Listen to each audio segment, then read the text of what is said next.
नमस्कार, आप देख रहे हैं दिल्ली ग्लो न्यूज और मैं हूं आपके साथ सपना। चलिए रुक कर लेते हैं आज की बड़ी खबरों की ओर। किताब छपी है जो कि बैन है भारत। ये है चार्ल्स की किताब है इंडिया इंडिपेंडेंट। ये कहता है कि माउंटबेटन और एडवीना के साथ मिलकर किस तरह से भारत का बंटवारा नेहरू ने कर दिया, पूरा इतिहास है। और 1964 में इस किताब को बैन कर दिया गया। दूसरी किताब है एडवीना एंड नेहरू, ये नोवेल है। इस किताब को बैन कर दिया। इसमें यह है कि कितने बजे कहां कैसे नेहरू जी एडवीना के साथ घूमते थे फिरते थे और उनको देश के राजनीति से कैसे मतलब नहीं था। ये है ये दूसरी किताब जो बैन है। तीसरी किताब है the life of Indira and Nehru.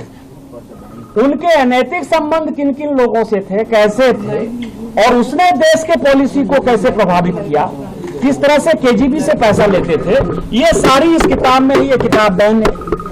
चौथी किताब है नेहरू, ये माइकल बेचर की किताब है नेहरू एक पॉलिटिकल बायोग्राफी। यदि इसमें आप देखेंगे तो नेहरू जी का 1921-22 के बाद से लेके उनके मरने तक 1964 तक भारत को खंडित और विखंडित करने का क्या प्रयास रहा, किस तरह से उन्होंने मक्कारी की, किस तरह से उन्होंने गद्दारी की, किस तरह से उनके अनैतिक संबंध थे, ये उनकी बायोग्राफी है। यह सबसे मजेदार किताब है मथाई साहब की। मथाई साहब 16 साल 17 साल तक आपको पता है कि नेहरू जी के पीए रहे। उन्होंने खुलेआम कहा कि 12 साल तक इंदिरा गांधी जी उनकी पत्नी की तरह उनके साथ ही रहती थी और किस तरह से भ्रष्टाचार किया, ये वो किताब है, ये भी बैन है। एक किताब है सीज फायर, 62 में किस तरह से सीज फायर है और उस सीज फायर में भारत की सेना का मनोबल कैसे गया और चीन हमारे अंदर कैसे आया, ये वो किताब है, ये बैंड है। ये किताब है अलेक्जेंडर कैंपेल की जो कहता है द हीट ऑफ इंडिया। ये कह रहा है the heart of India, heart of India. ये कह रहा है कि भारत का सभ्यता संस्कृति कहां था और भारत की सभ्यता संस्कृति को बर्बाद करने के लिए, देश को बंटवारे के लिए गांधी नेहरू परिवार ने क्या किया। इसके बाद जो किताब है टॉन हैगन की, वो नेपाल है। नेपाल के साथ भारत ने किस तरह से, आपको पता है कि सोनिया जी गई थी और पशुपतिनाथ मंदिर में उनको पूजा नहीं करने दिया गया था, उसके कारण हमने जो है किस तरह से उनका दाना पानी और नमक रोक लिया, जिसके कारण नेपाल की हालत खराब हो गई। ये किताब भी बैन है। ये है अजीज बेग की किताब कैप्टिव कश्मीर, कि किस तरह से आपने ऐसा सिचुएशन पैदा कर दिया 370 लागू करके 35 है, जिसको कि हमारी सरकार ने खत्म किया, ये भी बैन है। इसके बाद ये बहुत दिन तक बैन रहा हिमालयन ब्लंडर, जिसमें कि नेहरू के जो गलतियां थी 97 गलती, जिसने कि तिब्बत को कैसे हमारा छीन लिया और चाइना हमारा कैसे पड़ोसी हो गया, चाइना के साथ कैसे युद्ध हुआ, बांग्लादेश, ये पूरी की पूरी जो है कहानी इसके अंदर है। इसके बाद जो कहानी है वो है ये किताब यहां है। और एक किताब है जो कि 20 साल तक ये फौरत की किताब थी कि चाइना युद्ध के पहले कैसे 1951 में एक आर्मी जनरल ने कह दिया था और मिस्टर कॉल जो उनके रिलेटिव थे 17 लोगों को हटाकर कैसे उन्होंने उसको इंचार्ज बनाया और चाइना के साथ फाइनली कैसे हम हार गए। ये सारी किताबें हैं जो बैन है, लेकिन छपी हुई है। बैन है, भारत सरकार ने बैन कर रखा है, लेकिन छपी हुई है। हम चाहते हैं कि उसके ऊपर चर्चा हो। अब कुछ किताब ऐसी है जो बैन नहीं है, भारत में बिक रही, और उसके ऊपर जो है क्यों नहीं चर्चा होगी। ये मित्रोखीन आर्काइव है, इसका 2 वॉल्यूम है मित्रोखीन आर्काइव का। ये 2 वॉल्यूम है। ये दोनों वॉल्यूम में ये है कि कैसे पूरी कांग्रेस पार्टी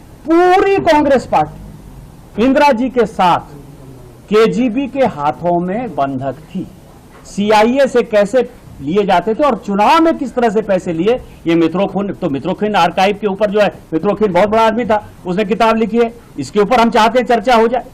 इसके बाद है कुलदीप नैयर, बड़े हाथी लोगों की तरह बड़े पत्रकार थे। इमरजेंसी रिटोल्ड, कि कैसा करप्शन हुआ, कैसा इमरजेंसी हुआ, कैसे लोगों को जो है रोका गया, कैसे संविधान को बदला गया। इस किताब पर क्यों नहीं चर्चा होगी। इसके बाद ये कुमी कपूर, अभी भी कुमी कपूर जी हैं और बड़ी पत्रकार हैं, उनका है द इमरजेंसी।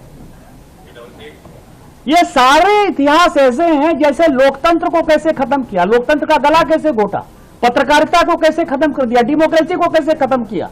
ये जो इस तरह की बातें करते हैं तो इसके ऊपर क्यों नहीं चर्चा होगी? क्यों कपूर तो अभी जिंदा ही है। इसके बाद ये संजय बारू की किताब है, आप ये देखिए, द एक्सीडेंटल प्राइम मिनिस्टर, कि प्राइम मिनिस्टर केवल नाम मात्र के थे, सारा फैसला जो है सोनिया जी लेती थी। सोनिया जी किस तरह से फैसला लेती थी, संजय बारू की किताब है। संजय बारू जिंदा है, इसके ऊपर क्यों नहीं चर्चा होगी कि आप कैसे, मतलब गांधी और नेहरू परिवार को लगता है कि वो राजा हैं और आज तक उनका राजशाही खत्म नहीं हुआ, इसके ऊपर क्यों नहीं चर्चा होगी।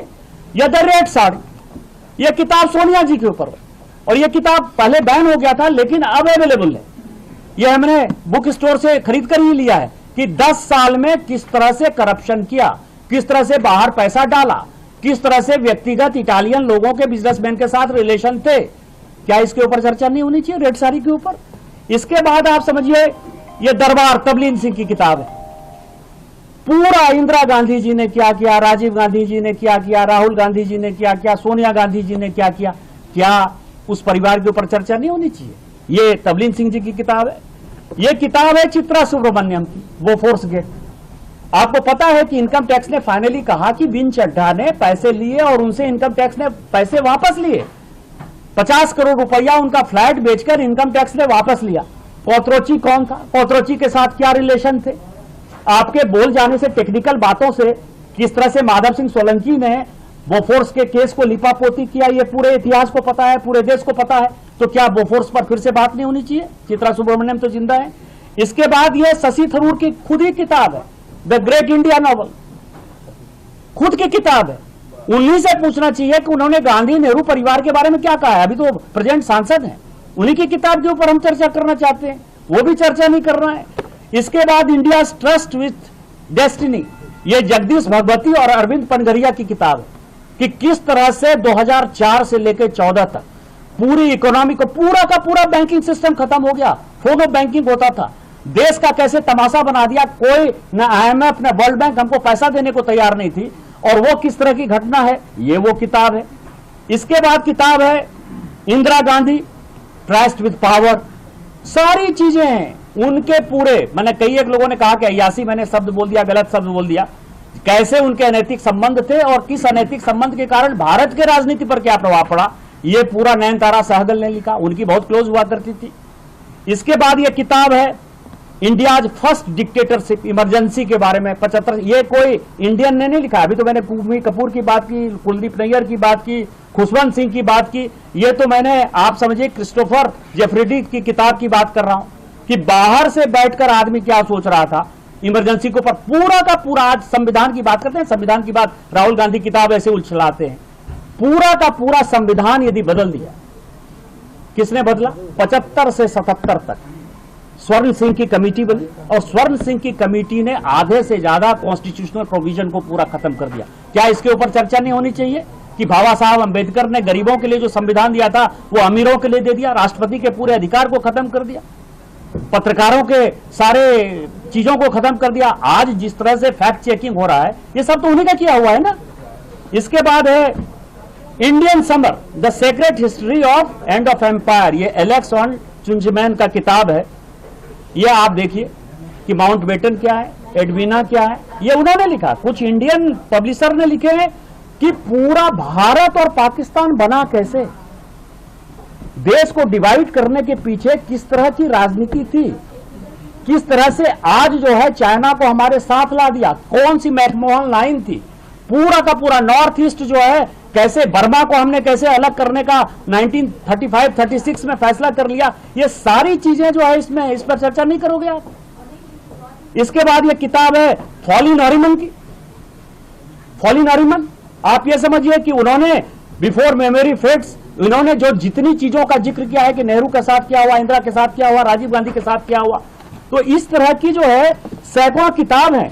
इसके बाद एक किताब है, आप समझिए कि 1962 वॉर के बाद जो है, ये सीक्रेट है जो आज तक बाहर नहीं निकला, जिसको कहते हैं कि हेनरी ब्रुक्स जो है, ये रिपोर्ट है 1962 वॉर की, जो ये कहता है कि चाइना का कितना बड़ा भूभाग कांग्रेस ने दे दिया, कितने आर्म्स एमुनिशन खत्म हो गए। किस तरह से हमारे सैनिक जो है हताहत हो गए, मर गए।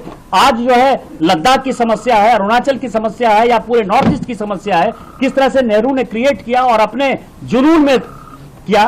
क्या इस तरह की बात नहीं होनी चाहिए? तो मेरा आप सभी पत्रकारों से आग्रह है आज आप लोगों को संबोधित करने के पीछे कि एक किताब की बात जिसके कारण 3 दिन तक पार्लियामेंट बंधक है, जो कहीं छपी ही नहीं। 1954 के आर्मी रूल के तहत कोई यदि किताब छापना चाहेगा, यदि कॉन्स्टिट्यूशन की बात करेंगे आर्टिकल 19 के तहत, यदि कोई पद पर बैठा हुआ आदमी आर्मी एक्ट के तहत किताब छापना चाहेगा तो डिफेंस मिनिस्ट्री का परमिशन होगा। डिफेंस मिनिस्ट्री का परमिशन नहीं मिला। नरवाने खुद कह रहे हैं कि कोई नुकसान कभी नहीं हुआ। वो छोटी सी चीजों का जिक्र कभी मान लीजिए कि किसी कारवां मैगजीन में है नहीं है, वो भगवान जाने, लेकिन ये जो संसद को उन्होंने बंधक बना लिया।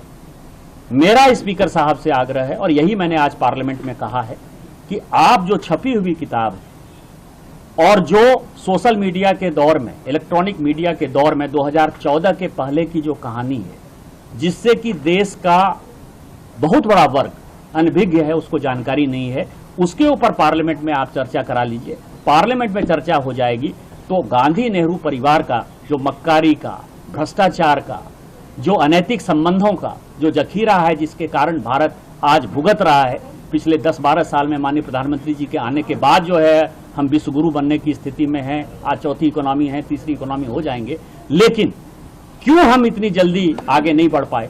चाइना हमसे पीछे हुआ करता था 50 के दशक में, आज जो है चाइना हमसे आगे बढ़ गया। अब हम शायद चाइना को जो है मात कर पाएं, उसका पूरा इतिहास होना चाहिए। और मैं उनसे यही आग्रह करने के लिए आज खड़ा हुआ था कि इन सारे किताबों पर जो है चर्चा हो जानी चाहिए।